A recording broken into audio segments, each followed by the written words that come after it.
વિક્રમ સંવત 1855 હુતાશનીનો દિવસ હતો. સવારનો સમય હતો. સૂર્યનારાયણનો રથ ઉદયાચળથી આગળ વધી રહ્યો હતો. ધરતી ઉપર સોનેરી પાથરણા પથરાયા હતા.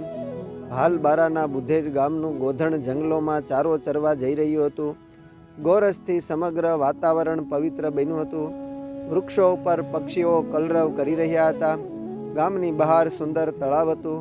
તળાવની બાજુમાં એક કૂવો હતો. નીલકંઠ વર્ણીએ કૂપજળથી સ્નાન કરી પ્રાતઃ સંધ્યા પૂજાનો ક્રમ પૂર્ણ કર્યો. એવામાં એક દેવી માણસ ત્યાં આવ્યો. તપસ્વી વર્ણીને જોઈને તેને હૃદયમાં ખૂબ ભાવ થયો. એણે નીલકંઠને પ્રણામ કરીને ઘઉંનો તાજો પોગ ધર્યો. નીલકંઠ વર્ણીએ તેનો ભાવ જોઈને પોગ સ્વીકાર્યો. શાલિગ્રામને ધર્યો, પછી પોતે થોડોક મોંમાં મૂક્યો. બુધેજ ગામમાં ખોડાભાઈ નામના રાઠોડ દરબાર રહેતા હતા. ભારે મુમુક્ષુ હતા. એમના હૈયામાં સાધુ સંતો પ્રત્યે ભારે આદર ભાવ હતો. સાધુ સંતો અને અભ્યાગતોની સેવા માટે તેઓ સદાવ્રત ચલાવતા હતા. આજે ખોડાભાઈની સદાવ્રતની સેવા જાણે ફળી રહી હતી, કારણ કે સ્વયં નારાયણ નીલકંઠ વર્ણીના વેશે એમના સદાવ્રતમાં ભિક્ષા માગવા માટે પધારી રહ્યા હતા. નીલકંઠ વર્ણીએ ખોડાભાઈના દરબારગઢની ડેલીમાં પ્રવેશ કર્યો. ખોડાભાઈ પોતાના કાર્યાલયમાં આસન ઉપર બેસી નામું લખી રહ્યા હતા. વર્ણીએ ખોડાભાઈની સામે જોઈને ઘેરે મધુરે સ્વરે પ્રશ્ન કર્યો કે દરબાર, અમે સાંભળ્યું છે કે અહીં સદાવ્રત ચાલે છે, તો અમને ભિક્ષા મળશે?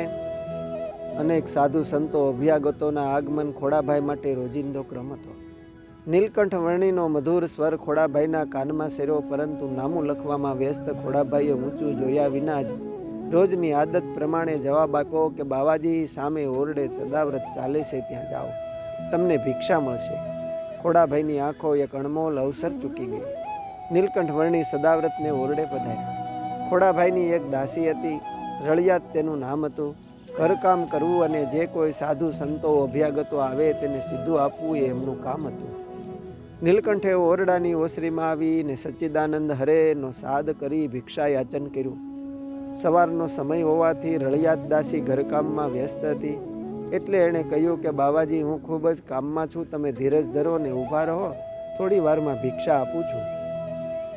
દાસીની વાત સાંભળી અખિલ ભુવનનું ભરણ પોષણ કરનાર વિશ્વંભર આજે ભિક્ષા માટે ઓસરીમાં ટેલવા લાગ્યા. આમ ને આમ નીલકંઠ વર્ણીએ ઓસરીમાં 7 આંટા માર્યા. પછી ઘરના આડસરે લટકતું લોખંડનું કડું પકડીને ઊભા રહ્યા. એવામાં પેલી દાસી એક નાની પવાલીમાં કાચી જુવાર લઈને આવીને કહ્યું કે બાવાજી, લ્યો આ ભિક્ષા.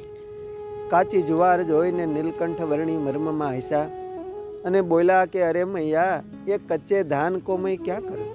थोड़ा पक्का सीधा दे दो, हम बाटी बनाएंगे और प्रसाद पाएंगे. દાસી પણ માથા ફરેલી હતી. એણે તોછડાઈથી કહ્યું કે બાવાજી, આ સદાવ્રતમાં તો રોજ તમારા જેવા અનેક સાધુ બાવાઓ આવે છે. બધાને પાકા સીધા આપીએ તો પૂરું કેમ થાય? માટે અમે તો બધાને કાચી જુવાર આપીએ છીએ. તમને ફાવે તો લ્યો, નહીતર રસ્તે પડો. નીલકંઠ વર્ણીએ હસીને મર્મમાં કહ્યું કે मैया, तुम्हारे सदाव्रत में भिक्षा के लिए बहुत साधु लोग आते होंगे, लेकिन मेरा जैसे कोई आज तक साधु नहीं आया होगा और नहीं आएंगे. વર્ણીની વાતના મર્મને સમજવાની બુદ્ધિ દાસીમાં ક્યાંથી હોય?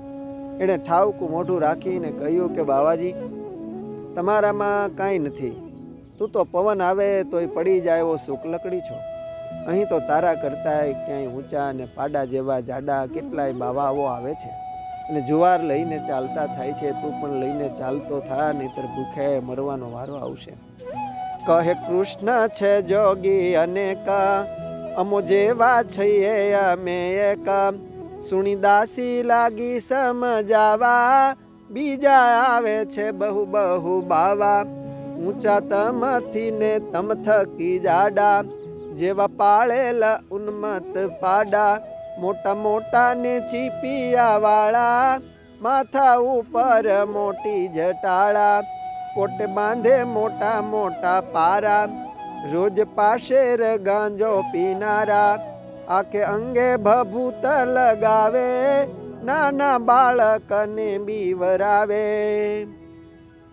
નીલકંઠ વર્ણીને મનમાં થયું કે આ જાડી બુદ્ધિ અને જાડા સ્વભાવવાળી દાસી સાથે માથાપોડ કરવી નકામી છે. ખોડાભાઈ દરબાર પૂર્વના સંસ્કારી જીવ હતા. નીલકંઠને કોઈ પણ રીતે સદાવ્રતી ખોડાભાઈનું કલ્યાણ કરવું હતું. તેથી જુવારની ભિક્ષા સ્વીકારી થોડા દાણા મોંમાં મૂક્યા અને ચાલતા થયા અને ગામની બહાર મુસલમાનની દરગાહ પાસે આવીને ઊભા રહ્યા. પાદરમાં વૃક્ષો ઉપર પારેવડાઓ બેઠા હતા. પ્રાતઃકાલીન ભિક્ષા યાચતા હોય એમ કલરવ કરી રહ્યા હતા. કરુણામય નીલકંઠે ભિક્ષામાં મળેલી જુવારની ચણ પારેવડાઓને નાખી દીધી. પ્રભુના હાથનો પ્રસાદ પામી પારેવડાઓ ધન્ય બન્યા અને નીલકંઠ વર્ણી આગળના રસ્તે ચાલતા થયા. કહેવાય છે કે કબૂતરોને ચણ નાખતી વખતે નીલકંઠ વર્ણીએ સંકલ્પ કર્યો કે આ બધા જ પારેવડાઓ બીજા જન્મે અમારા સત્સંગમાં દેહ ધારણ કરો. સદાવ્રતની લોકવાયકા પ્રમાણે એ જ કબૂતરો કચ્છ દેશમાં સત્સંગીઓ રૂપે જન્મા. સદાવ્રતી ઓરડાના આડસરનું જે કડું નીલકંઠ વર્ણીએ પકડ્યું હતું એ ઓરડો, ઓસરી, આડસર અને કડું આજે પણ જેમના તેમ મોજૂદ છે. સમય જતાં ખોડાભાઈ દરબાર ભગવાન સ્વામિનારાયણના મહાન સત્સંગી થયા અને ભગવાન સ્વામિનારાયણ પણ બુદ્ધેજમાં 32 વખત પધાર્યા છે. અસ્તુ. જય સ્વામિનારાયણ. શ્રી હરિલ્લામૃત કળશ 3 વિશ્રામ 17 માંથી.